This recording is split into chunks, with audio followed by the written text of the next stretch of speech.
And obviously, we got a lot of responses. Some of them, was stuff that would never even be remotely possible to ask. But two of the main things that came up, obviously, you could probably guess, the car, stages, just repeated over and over again in the questions. Where do we stand with the car? I mean, a lot of people in the mentions talked about how great the package is on Saturday. They put on great racing.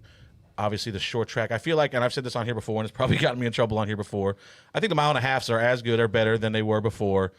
Short tracks and plate racing now is kind of where this car seems to have a little bit of struggle. But how do you respond to people when they talk about how bad this car might be?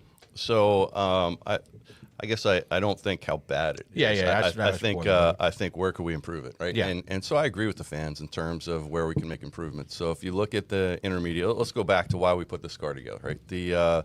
The teams were out of control in terms of money, and it was not sustainable. I mean, Tommy knows, right? We didn't have any new owners coming in. If they did, they were gone. Guys winning championships out of the sport.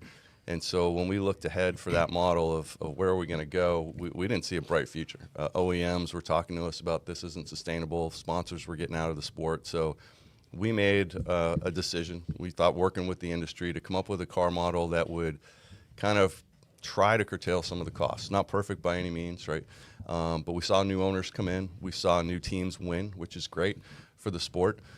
We got some things right, the intermediates, and then we got some stuff to work on. And so the short tracks, we're adding some horsepower, not as much as fans would want. I understand that.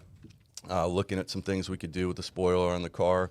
And then on the super speedways, certainly, when we look at what's the balance, I got together with Junior and Jarrett and a bunch of guys, Harvick, Blaney down in Daytona, and we talked about super speedway racing. And all kinds of discussions going on, and one of the things that you talked about was, well, then it'll just go back to single file up against the wall, and then the fans would complain and say, what is this? So somewhere there's a balance. The fuel mileage thing is not great, so we're going to make some tweaks in Talladega.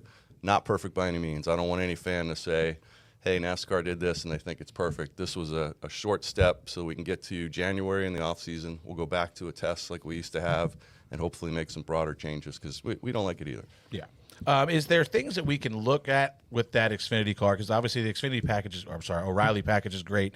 Is there things we can look at with that car and advance into maybe helping the Gen 7 car, or even helping, obviously, I don't know, I don't expect you to break news, but I'm sure we're not too far down the road from having a similar kind of situation in the O'Reilly series and the truck series where we kind of trend towards a spec car. Is there stuff we can learn from this package now that we can apply to help the Gen 7 car and help for future cars down the road? Yeah, absolutely. I think we take stuff each and every day, not just from our own series, but other series that are out there as well. I think one thing to keep in mind, Freddie, is, if you put all the engineering in the Cup Garage into Saturday, I'm not sure that show looks the same. But there are some aspects of it that are different, that are good. We look at every part and piece. The thing that we got to keep in mind, and this is tough for fans to hear, is we got to make changes, but we got to think well ahead of where we're going. Because each and every week, when we used to just kind of change the rules every week, we ran some teams out of business. I mean, Tommy, we'd send a bulletin, and he's like, what are you guys doing? Yeah. And we did that every week.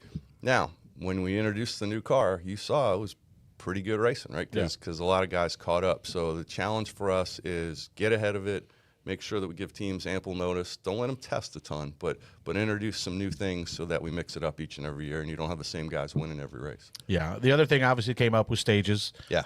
Stages. Listen, I might be in the minority as far as the fan base goes, but I'm for stages. But why are stages important in NASCAR? So if you asked about race control when I was up there, the reason why I'm probably kicked out is I would go absolutely crazy when a caution came out and we're just running laps. It's driving me crazy. If you ask John Probst if a red flag came out, I would say every television in America just turned off. And so our job is to always speed it up. But if you go back to, when I first came up in racing, right, we went away from commercial.